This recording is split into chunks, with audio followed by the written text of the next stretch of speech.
Olá, seja muito bem-vindo a mais um vídeo aqui no canal. Eu sou Raquel Andreata, advogada no Brasil e em Portugal. Moro em Portugal há mais de 7 anos e hoje eu vim aqui para gravar um vídeo para você para falar sobre o visto D2 mais uma vez. O que acontece? Há umas semanas atrás, da data que eu tô gravando esse vídeo, eu publiquei aqui no meu canal um vídeo sobre o visto D2, dando assim algumas informações muito básicas, e esse vídeo foi muito elogiado por vocês.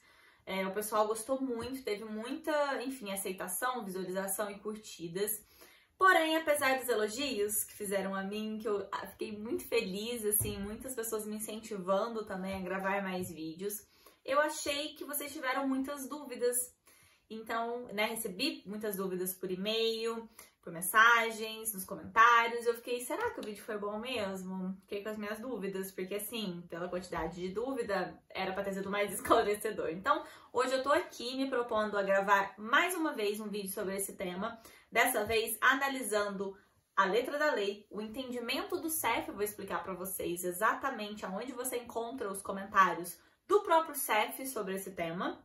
E também trazendo aqui uma pincelada, nos requisitos obrigatórios para esse visto, para que vocês possam analisar de forma, cada um individualmente na sua própria casa, consiga, a partir desse vídeo, analisar melhor se você tem ou não tem os requisitos para aplicar para o visto D2, que é a maioria das dúvidas que eu recebi, tá bom?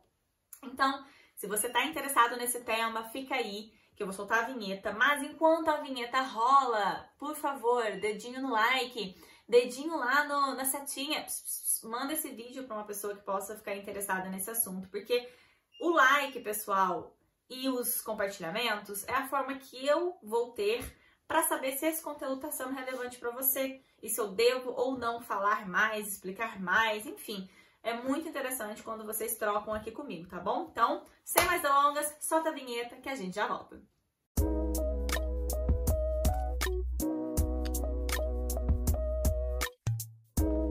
Bem, pessoal, voltamos e aqui estou eu, com o meu computador, maravilhosa. E eu espero ter um espaço aqui, porque eu vou colocar para vocês o que eu tô lendo, o que eu vou ler aqui para vocês, pra gente poder junto esclarecer algumas coisas. Primeiramente, uma dúvida que eu recebi e que eu achei que isso não fosse mais dúvida para as pessoas, mas é o seguinte, pessoal, visto, Onde que eu tenho que estar para fazer meu requerimento de visto? Eu posso estar em Portugal? Eu posso entrar em Portugal e pedir por um visto? Não, você não pode. Bem, pessoal, vamos raciocinar sobre isso? O visto, você não precisa necessariamente estar no Brasil. E olha atenção ao que eu vou falar, hein? Não interprete isso mal. Você tem que estar no país onde você reside. Até mesmo que algumas pessoas, entram no site do consulado, no site desse órgão que é o intermediador hoje aqui, que é a VFS, e veem que podem, que vão fazer o processo todo por envio pelo correio e ficam achando que vão enviar pelo correio de qualquer lugar do mundo. Não, gente. O visto, ele não tem que ser pedido necessariamente do Brasil. Ele tem que ser pedido do local onde você reside.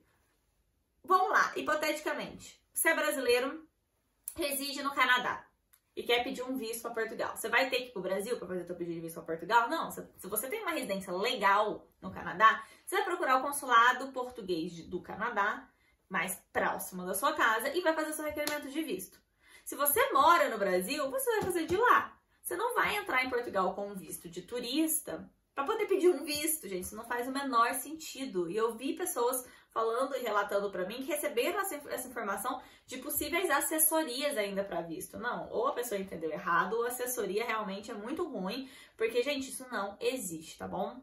O pedido de visto, agora falando para a maioria das pessoas que estão no Brasil, que querem ir para Portugal, geralmente estão no Brasil, o pedido de visto é feito do consulado lá no Brasil. Até porque, vamos lá, gente, vamos pensar um pouquinho, não faz o menor sentido você entrar como turista e fazer um pedido de visto. O que é o visto de turista, gente? O visto existe, entre Brasil e Portugal, uma reciprocidade que tanto os brasileiros para entrar em Portugal quanto os portugueses para entrar no Brasil, se forem como turistas, ou seja, para estadias até 90 dias, a pessoa não precisa pedir um visto prévio. Mas a pessoa que entra como turista, ela tá recebendo um visto quando ela passa pela imigração. Quando você passa pela imigração, geralmente eles perguntam onde você vai ficar. Cadê a reserva do hotel ou uma carta convite de alguém? Mesmo que você, né, esteja tudo certinho, veio como turista, eles fazem perguntas na entrada do país. Não é assim, tipo, você é brasileiro, que maravilha, chega aqui. Não, eles querem ver, cadê sua passagem de volta? A pessoa que tá ali, a polícia, ela vai ouvir tudo isso e ela vai carimbar o teu passaporte. A partir do momento que ela carimba o teu passaporte, ela está te dando autorização para você entrar no país como turista. Ou seja, você acabou de receber um visto, não é um visto de residência, não é um visto temporário, mas é um visto de turista. Então, você acha que a partir do momento que você tem um visto de turista, está dentro de Portugal, você vai pedir um outro visto? Não. Se você está em Portugal como turista e você decidiu que você não vai voltar para o Brasil, aquela passagem que você tinha, você vai pedir para a companhia aérea mudar a data e não vai voltar para o Brasil, você quer ficar em Portugal, decidiu-se. O procedimento para regularizar a sua situação depois da sua entrada como turista e o seu não retorno ao Brasil chama-se manifestação de interesse. É para isso que serve uma manifestação de interesse. O que é uma manifestação de interesse? Você vai junto ao CEF, que é o Serviço de Estrangeiros e Fronteiras que tem em Portugal, manifestar o seu interesse em permanecer no país. E vai apresentar para ele os requisitos dessa manifestação. Esse não é um vídeo de MI, não é um vídeo de manifestação de interesse, então eu não vou dar requisito, não vou dar nada aqui, tá? Mas eu vou te dizer que esse é o requerimento, né? Esse é o procedimento para quem entrou como turista. Se você quer um visto, você tem que estar lá no Brasil ou no país onde você tem a sua residência legal. Então esse é o primeiro ponto que eu quero esclarecer aqui para vocês, tá? Depois, outra coisa que eu acho que as pessoas precisam entender, isso é uma coisa muito procedimental, então nem todo mundo tem essa noção, enfim, esse conhecimento, na verdade. Que é o seguinte, existe uma diferença entre visto de residência e autorização de residência. Vamos esclarecer isso aqui. O visto de residência é aquele colantezinho que eles colocam no seu passaporte, que é válido por 4 meses, né? Que te dá o direito de transformar este colante em uma autorização de residência, que é um cartãozinho, que é completamente diferente, não é no passaporte. A autorização de residência é um cartão bonitinho que você tem, que tem validade de 1 ano ou 2 anos, depende do tipo de autorização, tá? O visto de residência te dá o direito de chegar aqui em Portugal, e aí não só o direito, mas o dever de chegar em 3 dias úteis, comunicar ao CEF, ao Serviço de Estrangeiros e Fronteiras, que você entrou no país. Porque a partir do momento que você pede um visto, eles não sabem quando que você vem. Você tem um determinado período para vir, depois do seu visto estar aprovado, mas eles não sabem quando é que você vai chegar aqui. Então, você chegou, você tem que comunicar. Você vai pegar o telefone, vai ligar no CEF, falar assim, oi, tudo bem? Cheguei, cheguei. E aí, a partir do momento que você chegar aqui, eles vão marcar um dia para você ir pessoalmente ao CEF, para poder levar todos os documentos que você usou para fazer o visto. Todos e mais alguns. E por que são todos e mais alguns? Porque, gente, existe um lapso temporal, tá? Você chegou aqui, você comunicou o CEF da sua chegada, você não vai estar lá no dia seguinte da comunicação. Esquece. Vai demorar 2, 3, 4 meses para o seu agendamento. Depois de 4 meses, você precisa provar que os requisitos que você apresentou para pedir o visto, que foi deferido, se não tivesse sido deferido, você não estava fazendo esse procedimento, continuam a coexistir no tempo. Então não adianta nada. Me matriculei num curso, pedi um visto de estudante, vou dar um exemplo aleatório aqui, nem vou dar o exemplo do D2, tá? Cheguei em Portugal, me desmatriculei, foi só para conseguir o visto. Aí chegando ali 4 meses, você precisa provar, você precisa voltar a provar que você continua matriculado com uma certidão mais atualizada. Os documentos, eles têm validade de mais ou menos 30 dias. Então, você vai precisar emitir esse documento pro CEF na hora para apresentar. Que você, nesses 4 meses que você tá aqui, você não fez dívida lá na universidade, se você tinha algum emolumento, que eles chamam aqui, se você tinha alguma parcela do seu curso a ser paga, você pagou, você não tem dívida na universidade, você está matriculada ainda, você não se desmatriculou do curso. Então, os requisitos que te fundamentaram o pedido de visto no Brasil devem ser confirmados no momento em que você vai ao CEF para poder pedir a sua autorização de residência. Então, tenham isso em vista também para o visto D2.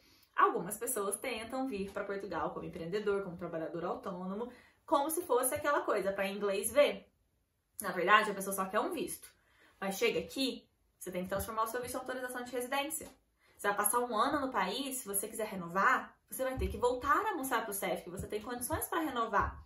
Às vezes podem ser outras, você pode ter desistido daquilo que te fez vir para cá, mas você conseguiu emprego, você tem outros requisitos para sustentar outros tipos de autorização de residência, dependendo, dá para poder provar de outras formas e fazer essa renovação. Mas atenção, você tem que ter como provar tudo isso, não é simples e meramente, consegui o visto e agora minha vida tá ganha. Não, depois disso, muita coisa, muita água, gente, passa por baixo dessa ponte. E um ano, que é o tempo que demora pra vencer a autorização de residência, passa assim. Eu, quando renovava a minha, meu Deus, parecia que eu já acabava de renovar, quando era anual o vencimento, eu olhava e falava, já tem que renovar esse negócio de novo, lá ia eu. E aí é todo o preparo que você tem que ter, sabe? Você não pode deixar pra se preparar, pra ter todos os seus documentos, todas as suas provas e tudo bonitinho.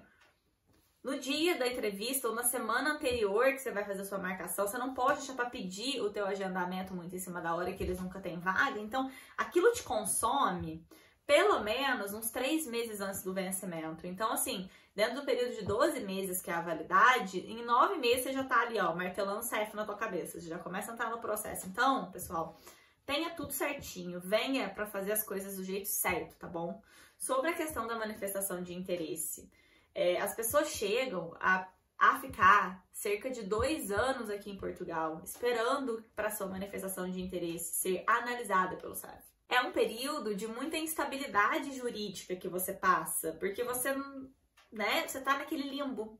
Você tá ilegal, mas ao mesmo tempo já subiu uma manifestação de interesse, então Portugal sabe reconhecer, poxa, essa pessoa já subiu uma manifestação de interesse, então ela não tá 100% ilegal, mas também não tá 100% legal. É um limbo horrível.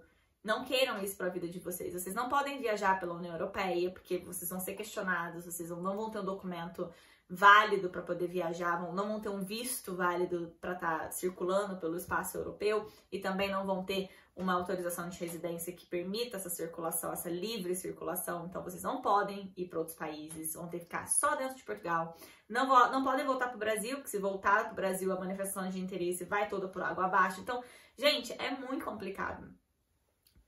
Pesem e coloquem isso na balança se realmente vale a pena vir como turista, ficar ilegal e passar por tudo isso, ao invés de se planejar para poder entender qual visto é o visto para você, porque vai ter um visto para você. E se hoje você não tem requisitos para nenhum desses vistos que existem para Portugal, você pode se planejar para vir a conquistar os requisitos necessários para vir de forma legal para o país. Eu acho que isso vale muito, pessoal, porque pensa outra coisa também, que eu tava conversando com a minha sócia esses dias, que é, gente, 5 anos de residência legal aqui em Portugal te dá direito à nacionalidade portuguesa.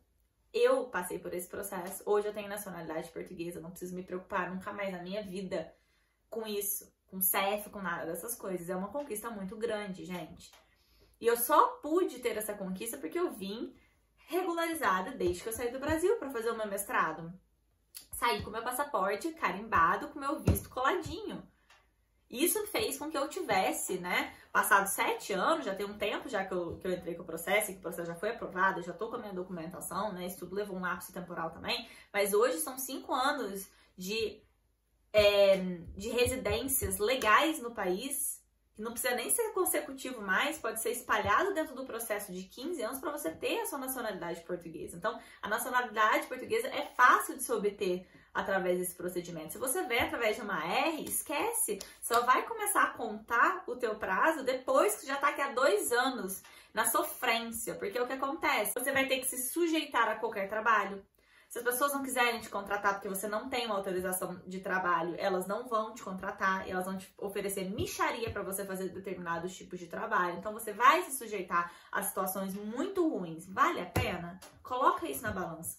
O tempo para a nacionalidade, o que você vai ter que se sujeitar. Não mais vale estar no Brasil, perto da sua família, dos seus amigos, num lugar que é confortável para você. Talvez não tão confortável como você gostaria, mas vir para Portugal também não é um mar de rosas, tá, gente? Não é tudo vai dar certo na sua vida, não. Existem muitas coisas que você vai passar aqui, muitos processos de adaptação. Então, pensa e coloca isso sempre, ó, na balança, tá? Eu vou fazer um vídeo sobre a AMI e eu vou voltar a repetir tudo isso que eu falei agora, mas eu quero deixar essa atenção pra vocês, porque muitas pessoas, principalmente depois de verem esse vídeo, vão ficar um pouquinho com medo do visto D2. Falar, ai meu Deus, é um visto caro, eu vou mostrar pra vocês, é um visto cheio de peculiaridades. Ah, então não quero, vou como turista mesmo, faço uma AMI. Repensa isso aí, amigo, repensa.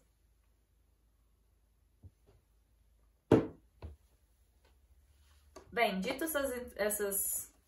toda essa parte introdutória, eu quero entrar numa coisa que vocês perguntam muito aqui sobre os requisitos para esse visto. A gente tem duas coisas. Primeiro, a gente tem a letra crua da lei. A gente tem as informações que vocês podem pedir a qualquer momento, mandando um e-mail para a VFS.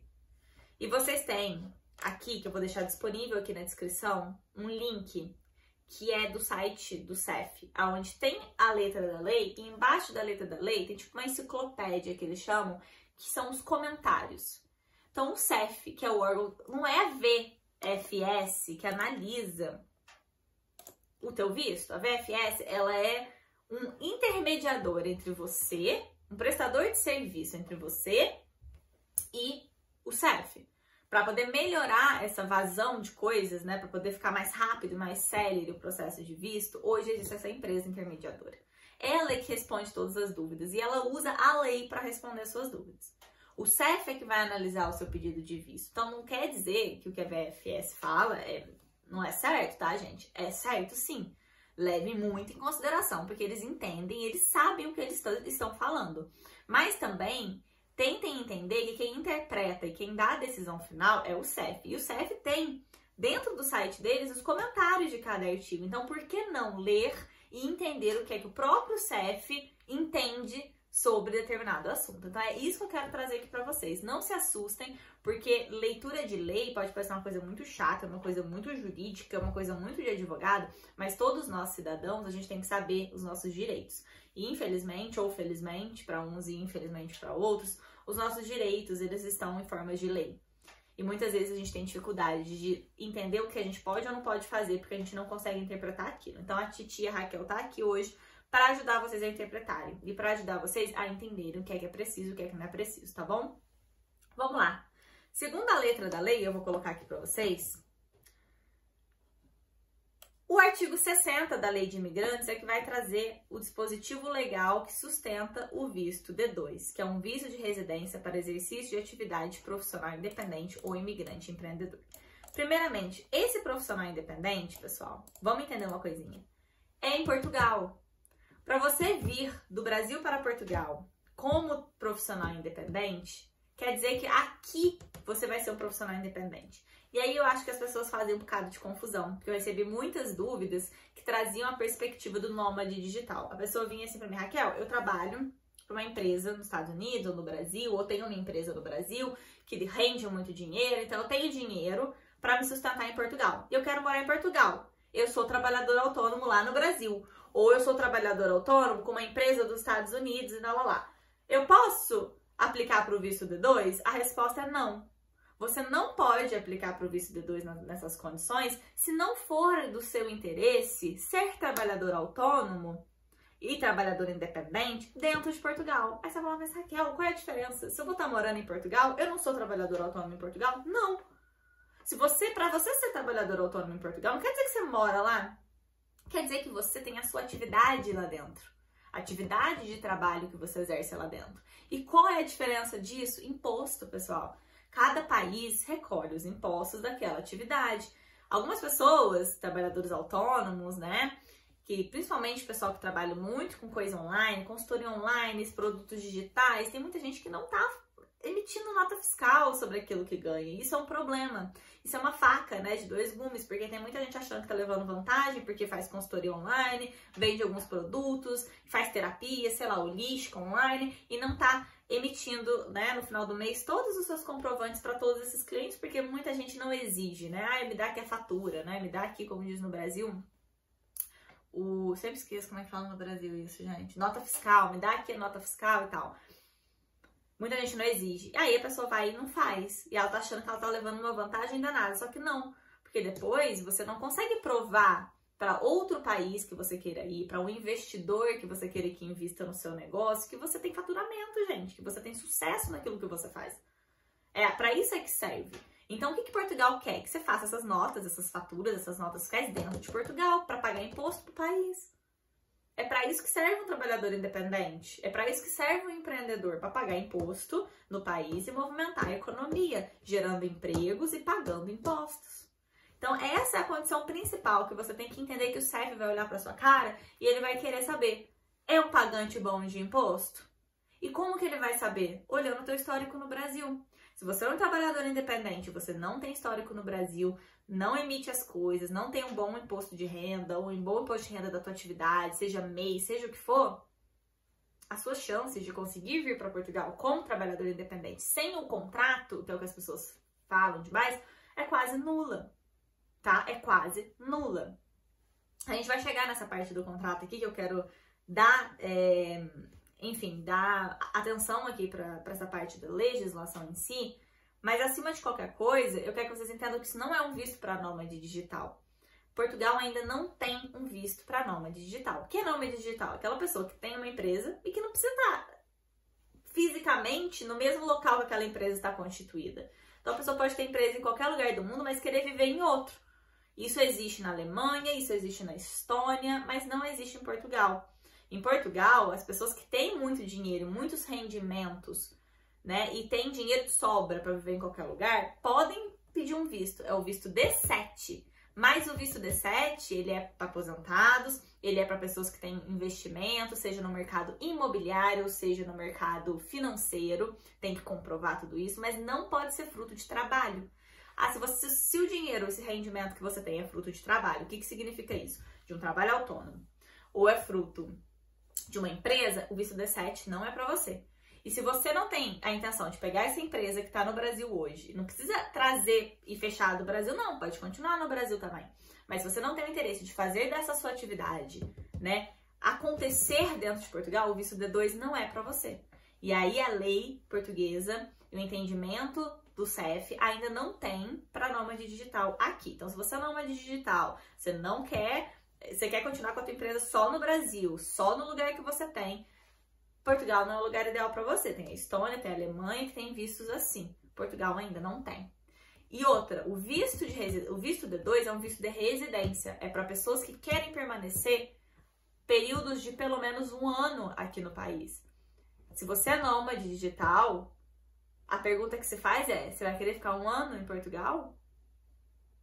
Esse visto é para 1 ano. Então, a pessoa que vem passar 1 ano aqui, ela vem para trabalhar e para fazer e recolher os impostos inerentes à sua atividade profissional, independente ou empreendedorismo aqui em Portugal. Então, tenham isso em atenção.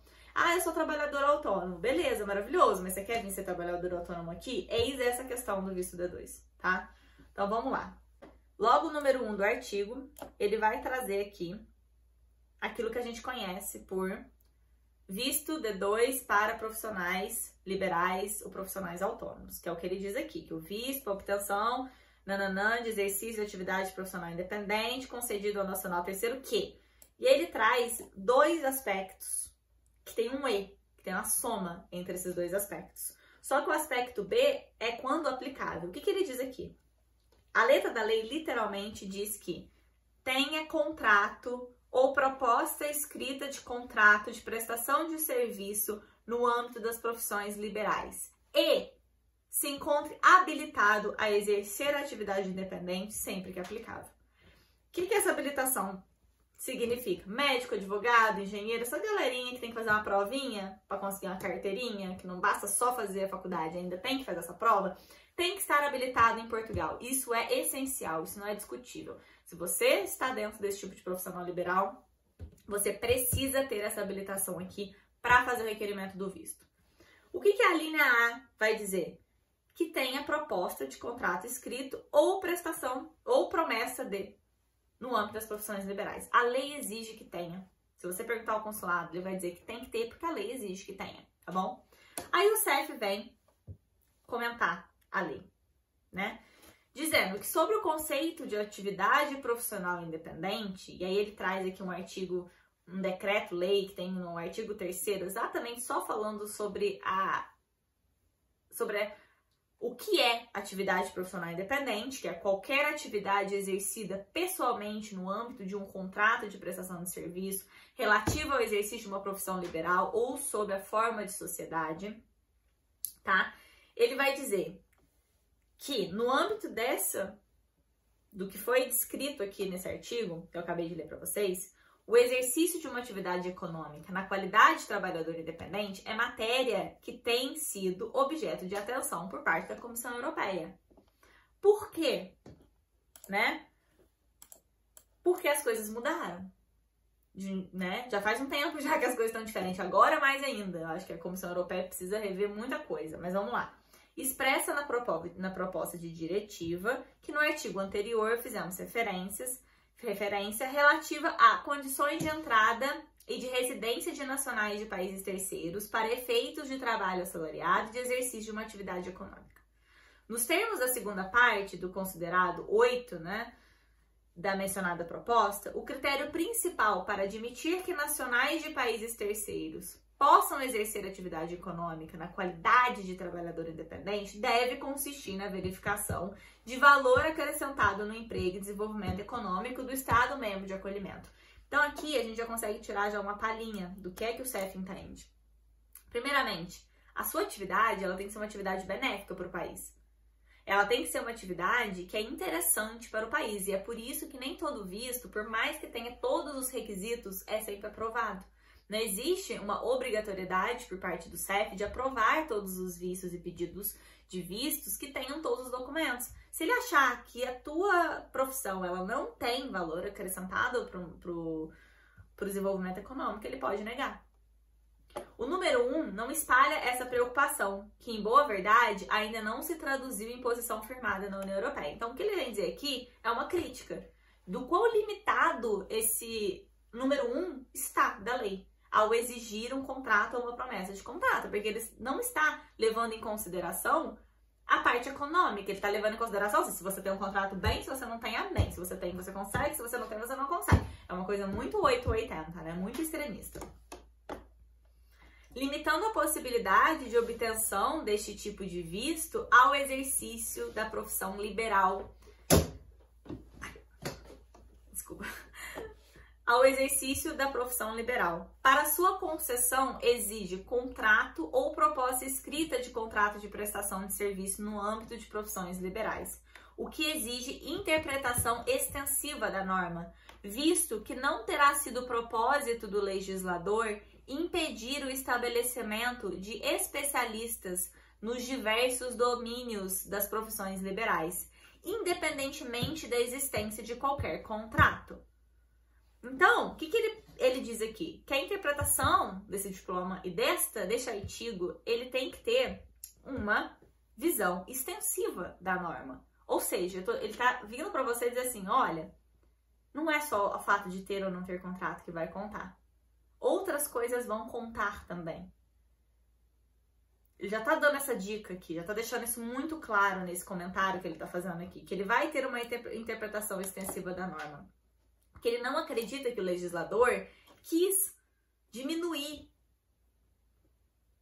o âmbito de aplicação, que ele quis fazer com que vários outros especialistas que não vão ter, mas que vão ser super bons para a economia e desenvolvimento do país, tenham a sua entrada em Portugal vedada. Vocês conseguem entender o quanto que isso é... Dá muita coisa para ser jogada aqui? E ele ainda completa, como pode acontecer com um médico que pretenda abrir o consultório, ou um advogado, um escritor, um cineasta, etc. Essa omissão teria que ser preenchida em sede regulamentar, sob pena de se poder fechar a porta a uma imigração de que o país carece. Então, né, o que a gente acabou de ler, o artigo que a gente leu, ele exige que o pedido de visto seja acompanhado de contrato de sociedade ou proposta escrita no contrato de prestação de serviços, circunstância essa aqui, não abarcando a totalidade das situações no âmbito das quais pode ser exercida uma atividade econômica independente, alarga substancialmente o âmbito de previsão que literalmente resulta do artigo sobre apreciação. Então ele vem criticar que o artigo ele é muito limitador e que a gente tem que olhar de forma extensiva para isso, para esses profissionais liberais. E aqui ele cita, eu achei muito inteligente a maneira com que ele cita, porque ele fala do advogado, ele fala do médico, que geralmente que são duas profissões, inclusive, que exigem a certificação, deixando claro que os profissionais, que é uma coisa de uma visão, assim, muito da sociedade que a gente tem hoje, né? A gente olha para um médico, para um advogado, para um engenheiro, sei lá, para essas pessoas, a gente acha que essas pessoas não passam necessidade, não passam fome, elas dificilmente ficam desempregadas, elas não têm, né? Existe essa ideia ainda atualmente na sociedade, que não é verdade, de que esses profissionais, eles não são um peso para o Estado, porque o que o CEF vai fazer, quando ele for analisar o teu pedido de visto, vai ser analisar o custo-benefício de você no país, porque por mais que a gente ache que não, a gente tá aqui no país, quando a gente entra no país, a gente passa a ser um problema daquele país. Se acontece alguma coisa com a gente, Portugal não é um país que você caiu na rua porque você não tem um seguro, porque você não tem um negócio, eles vão deixar você lá na rua, passando... Não, gente, isso é inconstitucional aqui. Todos os cidadãos que aqui estão, eles têm que ter um atendimento de saúde, eles têm, assim, em caso de emergência, ninguém fica carecendo na rua, tipo, ai, não, você não quero saber de você não, toma aí que esse problema não é meu. Não, então por isso que existe um cuidado muito grande com as fronteiras, e eu realmente acho que o mundo é injusto por isso, né? Dependendo de onde você nasce, na roleta russa da vida, você tem certos direitos, dependendo você não tem. Mas isso está muito ligado a ter um domínio, ter um controle da sociedade, ter um controle sobre tudo que o Estado, né, com o imposto que a gente paga, ele provém pra gente. Ele tem que prover educação para os seus filhos, se você vem e traz a sua família, ele tem que dar saúde, ele tem que ter esses mecanismos. Então, ele, para olhar para você e ver que você é positivo para o país, positivo para a economia, ele precisa olhar esse prós e contras, porque existe um custo, existe um risco associado a aceitar que uma pessoa venha morar num país, entendeu? Então, essa é a visão de todas essas leis de imigrante que a gente tem, é proteger o ordenamento jurídico, proteger a sociedade, proteger, enfim, todo o Estado mesmo, de qualquer problema que ele pode ter a vir com qualquer outro cidadão, que a partir do momento que entra no território e vem morar aqui, passa essa responsabilidade desse Estado. Porque nós temos aqui um Estado que cuida e zela pelas pessoas.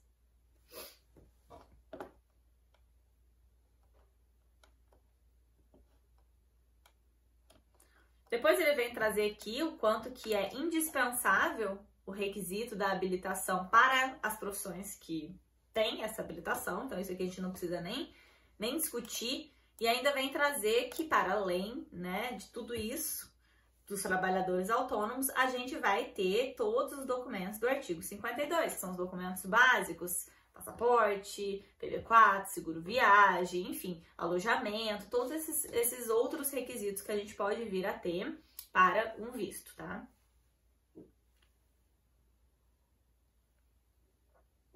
Voltando agora a questões práticas que as pessoas colocaram aqui para mim sobre o visto D2 e como que a gente faz com os profissionais liberais. Então tá, que eu sou profissional liberal, já entendi que eu tenho que querer fazer essa atividade em Portugal, querer pagar imposto, eu quero, tá? Mas eu não sou médico, não sou advogado, não tenho contrato. Tem como eu ir como trabalhador independente? Se você tiver histórico no Brasil da sua atividade, você pode provar para Portugal que você é interessante. Agora, se no Brasil você não pagava seus impostos, você não faturava, você não demonstrava o seu faturamento, ou você ainda não começou a fazer isso no Brasil, muito provavelmente você é um marinheiro de primeira viagem. Portugal vai olhar para você e falar, cara, um marinheiro de primeira viagem, trabalhador autônomo, não sei se eu quero. Porque imagina o risco que vai ser, essa pessoa vai vir para cá e se não der certo. Quem é que paga o pato dessa pessoa não ter dado certo aqui em Portugal? Portugal! Uma vez que você entrou com visto, é difícil te tirar daqui. Então, é complicado. Portugal não vai querer esse risco. Então, para ter uma coisa bem fundamentada, é preciso, até mesmo no âmbito, na minha opinião, das profissões liberais, dependendo do tipo de profissão liberal, vir acompanhado o pedido de visto, solicitação de um plano de negócios. Porque daqui a pouco o CEF vai até falar sobre isso. Mas um profissional liberal, um profissional independente, ele não deixa de ser de alguma forma, um empreendedor que está fazendo negócios, porque nem todo mundo tem contrato com uma empresa só. Às vezes você tem vários clientes. No caso dos advogados, a gente tem vários clientes, a gente faz proposta para cliente todo dia, a gente pede, enfim, a gente prospecta clientes, a gente tem mês que ganha bem, tem mês que não ganha. Então, essas oscilações, tudo isso, se isso não for empreendedorismo, eu não sei o que é. Então, você, profissional liberal, que não tem um contrato com Portugal, você precisa ter um histórico no Brasil e um bom plano de negócio para sustentar o teu pedido de visto. Agora, atenção, ainda não tenho isso, então comece a ter. Hoje, as fronteiras, né, digitais aqui não existem, né? O mundo digital faz com que as fronteiras físicas, elas fiquem pequenas. Você do Brasil, se você ainda não tem, você pode começar a prospectar cliente aqui em Portugal. Você pode começar já a ter contratos de trabalho, não só um, mas vários outros contratos de prestação de serviço, para começar a fazer a sua estratégia para pedir um visto, tendo embasamento em outras coisas. Você estando no Brasil, você também pode abrir uma atividade aqui e emitir recibos aqui durante um tempo para embasar um pedido de visto. Porque as pessoas me perguntam, se eu abrir atividade em Portugal, eu posso pedir o visto? Não, se você só abrir atividade, não. Nem para quem só abre a empresa consegue o visto com facilidade, atividade menos ainda. Você tem que abrir atividade que vai se justificar se você vir a estar vendendo coisas para pessoas aqui em Portugal e que queiram essas notas fiscais emitidas aqui em Portugal. Aí justifica-se que você lá do Brasil abra uma atividade aqui e comece a recolher os impostos, né? E comece a emitir esses recibos, essas faturas e a recolher os impostos inerentes a essa atividade. Aí, quando você for sustentar um pedido de visto, você fala, ó, já tem meses que eu tenho essa atividade aberta, já está me rendendo e agora eu quero mudar para Portugal. Pode ser uma opção interessante, mas não fazer isso para pedir o visto, mas fazer isso para vir mais preparado para Portugal. Tá, gente? Até porque o processo de mudança tem que ser muito bem preparado. Não queiram vir assim de louco. Eu vejo que muitas pessoas querem vir, mas não querem assumir a responsabilidade de vir. E outra, o visto D2 é um visto caro? A letra da lei aqui não falou de forma clara, mas você precisa provar que você tem em conta portuguesa, pelo menos no mínimo, e nunca queiram trabalhar com o mínimo, tá, gente? Sempre bota aí uns dedinhos a mais pro santinho, como é que fala isso? Bota um pouco mais pro santo, porque o mínimo é suspeito, é complicado. Você tem que ter pelo menos 12 salários em conta, 12 salários mínimos de Portugal, em conta bancária aqui, pra dizer assim, olha, se meu negócio, que eu tô tentando, né, se minha profissão liberal, ela não prosperar logo no começo, eu tenho uma base de dinheiro ainda para me sustentar. Eu não vou passar fome, não vou passar necessidade, porque nem sempre você vai vir aqui as coisas vão reinar. Por mais que você já tenha experiência no Brasil e tudo mais, você vai chegar aqui em Portugal e as coisas do dia para noite vai ser, ó, não é assim. Então, Portugal precisa dessa segurança também. Então, por isso faz necessário ter em conta esse valor. E provar de onde vem esse dinheiro. Portugal também não... O CEF não é bobo, né, gente? Você pede pra tua tia o dinheiro, bota na conta, assim que sai o visto, você devolve. Isso não cola, porque junto com tudo isso tem que vir. De onde vem esse dinheiro? Não é que o CEF vai ligar pra Receita Federal pra falar que você tem um dinheiro aqui que você não sabe de onde é, mas ele vai olhar. E se ele achar que é suspeito, se ele desconfiar que você fez isso, você pegou dinheiro emprestado com outra pessoa, que você não comprovou que você tem uma atividade no Brasil, que você já é um profissional liberal de sucesso no Brasil, que você tem esse dinheiro que veio dessa atividade, que agora você quer expandir para Portugal, quer trabalhar aqui, quer trazer, quer fazer, quer acontecer. Se ele perceber que isso é um golpe, que você quer só o visto, ele vai interferir. Então tenham atenção, que a pessoa que está olhando o teu processo é uma pessoa inteligente. E ela vai olhar para isso, para o seu histórico. Então, se você não tem o que a literalidade da lei exige, e você depende de uma avaliação extensiva da lei, então venha com muitos documentos. Se eu comecei no Brasil há pouco tempo, eu ainda não tenho esse histórico. Então, vá se construindo e depois venha para Portugal. Essa é a melhor dica que eu posso te dar. Próximo. Empreendedores, né? Que é a parte 2 aqui da lei. Que é concedido visto de residência para os imigrantes empreendedores que pretendam investir em Portugal, desde que... E aí, já começa com pretendam, né? A lei não diz que você tem que estar com o investimento rolando aquilo que você pretenda. Só que você tem que provar. desde que tenha efetuado operação de investimento. Então, esse é o primeiro, você efetuou uma operação de investimento, ou seja, você abriu uma empresa, você fez, você aconteceu, ou a lei diz ou. B, comprove possuir meios financeiros disponíveis em Portugal, incluindo os decorrentes de financiamento junto às instituições, ou seja, você pode ter pedido aqui um financiamento, não tem problema, mas tem que estar aqui em Portugal, o dinheiro, e demonstrem por qualquer meio a intenção de proceder a uma operação de investimento em território português. Esse daqui, a literalidade da lei diz que você tem que ter dinheiro aqui para fazer o negócio e tem que comprovar a intenção.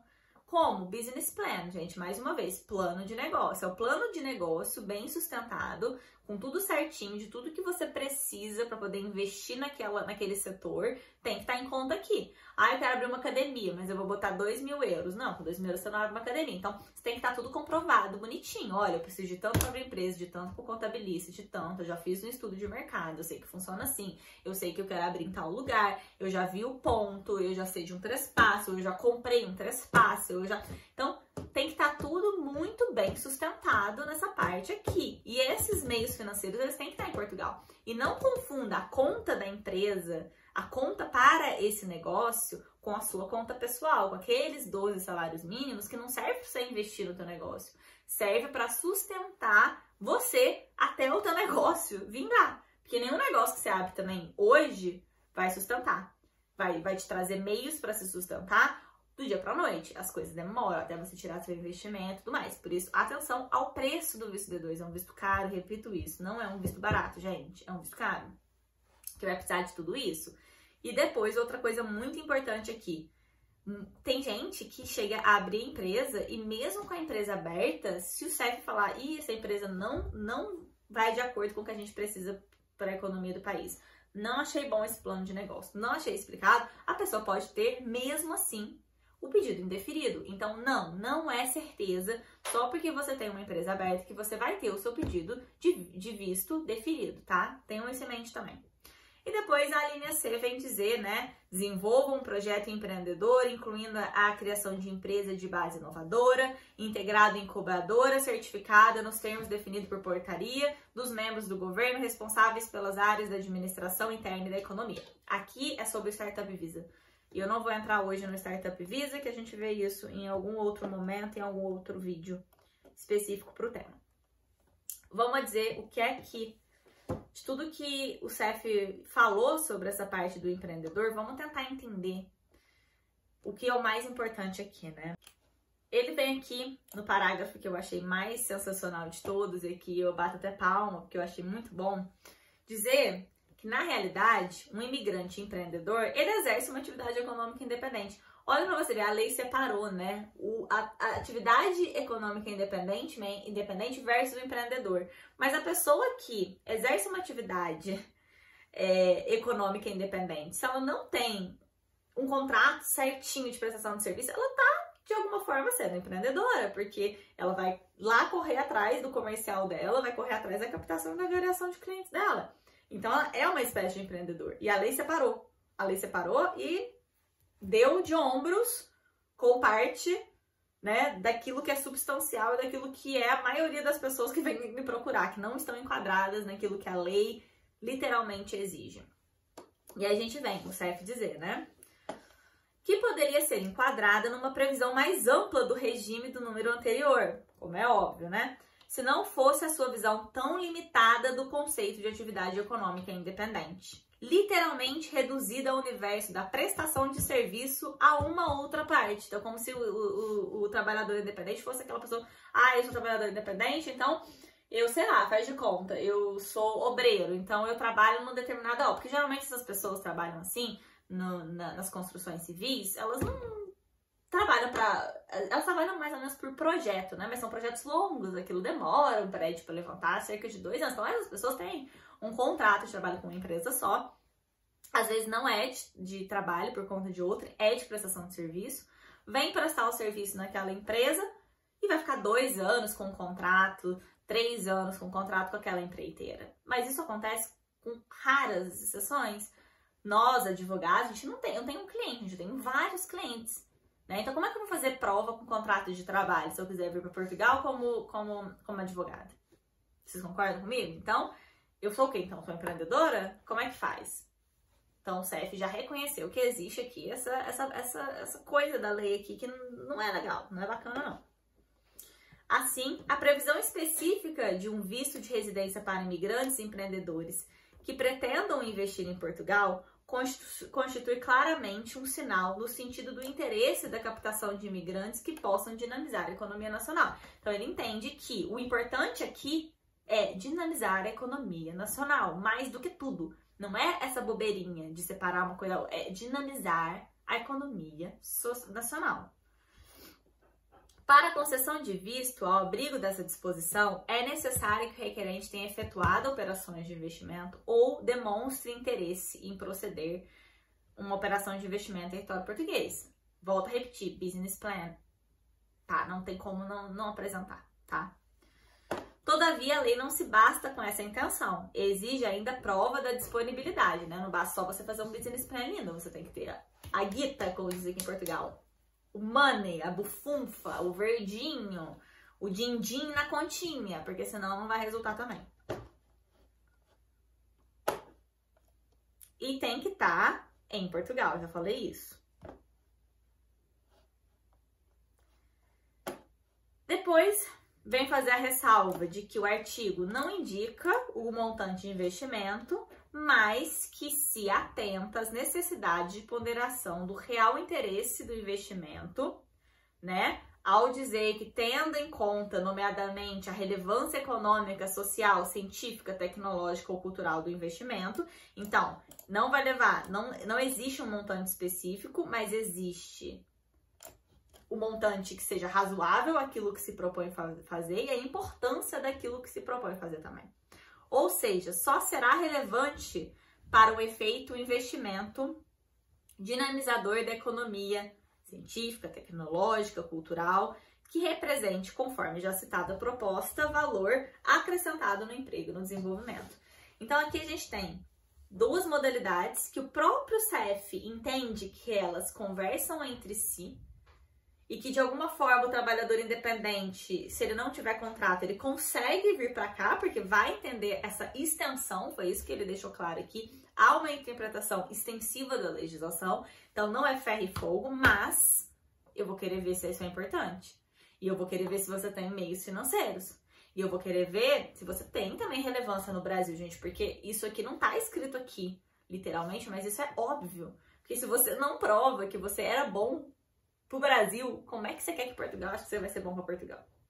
Se você não é um cidadão que está ajudando o seu país de origem, que está lá empreendendo, que está pagando seus impostos, que está emitindo sua nota fiscal, que está fazendo... Como é que você quer vir para Portugal nessas condições? E é por isso que se faz muito importante entender se o visto D2 realmente é o visto para você nesse momento. Se não for, prepare-se para que ele venha a ser. Ou vem estudar, gente. Se você tem essa grana toda para ter 12 vezes o salário mínimo, por que não investir em um estudo que vai te proporcionar um visto de estudo, obviamente, para trabalhar no visto de estudo tem que pedir autorização para o CEF, mas é uma saída que pode salvar muitas pessoas e ainda pode te ajudar a ter um conhecimento técnico, a fazer networking no curso, no mestrado que você queira fazer aqui. Vai te ajudar a conhecer pessoas do teu ramo de trabalho, vai te dar conhecimento técnico, estudar é sempre maravilhoso. Então, a gente tem que ter esse pé no chão para olhar qual visto é mais importante pra gente, porque a maioria das dúvidas que eu recebi giravam muito em torno de não ter no Brasil um histórico e, às vezes, querer empreender aqui em Portugal em um ramo que não é o ramo que você está empreendendo no Brasil. Isso também é levado em consideração. Porque se você tem um histórico de empreendedorismo no ramo da alimentação no Brasil, você chega aqui em Portugal querendo abrir uma academia de dança. Portugal vai ficar um pouco tipo, tá, mas qual que é o know-how que você tem com a academia de dança, meu amor? Vocês conseguem entender? Imagina você vir para Portugal para abrir um negócio, para falir um negócio. Isso não é bom, porque quando você falha um negócio, você fica devendo imposto, você fica devendo fornecedor, você fica devendo funcionário. Aí quem vai pagar os funcionários em dívida é a segurança social. Aí olha o prejuízo que você tá dando pro país, né? Não tô falando de você não, tô falando no geral, assim, uma pessoa nessas circunstâncias, não parece que eu tô xingando, né, o telespectador. Você entende isso? Então a gente tem que levar em consideração isso. Olha, bota a mão na consciência e pensa, eu tenho meios de provar para Portugal que o que eu pretendo fazer lá é bom para a economia local, eu conheço a economia local, eu consigo provar através do meu plano de negócio que eu estudei o mercado local e eu tenho essa expertise prévia no Brasil? Se a resposta for sim, você pode aplicar para o visto D2. Se a resposta for não, você pode começar a se preparar para aplicar para o visto D2 ou para aplicar para outro visto. E entendendo que ainda não temos um visto específico para nômades digitais. Infelizmente, quem sabe mais para frente a gente possa ter, né, como morar em Portugal administrando negócios de outros lugares do mundo. Porque a ideia do visto D2 não é essa. A ideia do visto D2 é você fazer de Portugal o teu posto de trabalho para emitir aqui todos os impostos, enfim, para pagar imposto relativo à sua atividade econômica. Porque eu até grifei, eu nem li isso para vocês, mas eu grifei aqui de um outro artigo que eu estava lendo, que dizia assim, o trabalhador independente tem um enquadramento fiscal específico e o seu próprio conjunto de direitos e deveres. É isso que se quer aqui, que você seja um trabalhador independente aqui, para ter um enquadramento fiscal específico e o seu conjunto de direitos e principalmente deveres. Que os deveres sejam muito maiores que os seus direitos. Porque o que eles querem é que você dê lucro e não prejuízo para o país. Então, é essa visão que a gente tem que ter. Vocês entendem isso? É isso, galera. Eu espero que esse vídeo tenha conseguido clarificar um pouco mais. Porque as dúvidas que eu recebi, elas vêm muito em volta desse aspecto, que eu quero que vocês entendam que é um aspecto dual mesmo. Então, não se sintam culpados por fazerem as perguntas que vocês fazem, porque é realmente confuso. O próprio CEF diz que é, né? Então, observem como que é. É arriscado, porque é uma grana que vai no visto D2 e ele pode ser indefinido, a gente nunca vai saber. Mas você também pode tentar se você conseguir ter todos esses meios de prova. O que eu costumo fazer com as pessoas é, se a pessoa tiver muita dúvida e quiser conversar comigo, eu faço serviço de consultoria, que é para conversar comigo por uma videochamada, para que eu esclareça as dúvidas que as pessoas têm a respeito, né, de coisas mais específicas sobre cada caso concreto.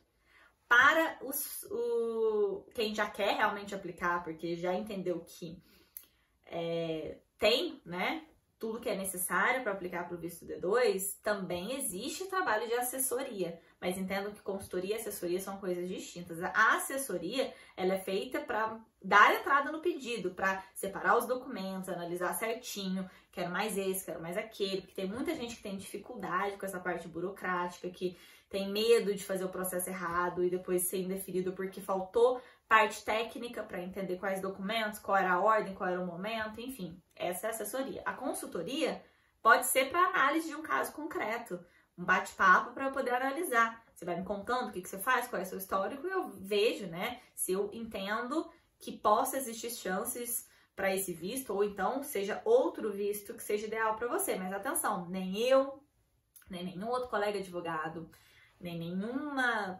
assessoria no mundo vai te garantir sucesso em nenhum tipo de visto, porque isso não está no nosso controle como profissional, tá? Tenham sempre isso em mente. Você pode ter todos os documentos lindos, assim, ó, embalados a ouro, e o CEF negar, porque ele achar que a sua expertise não é suficiente, ou que o que você se propõe a fazer não é viável nesse momento para a economia do país, tá bom?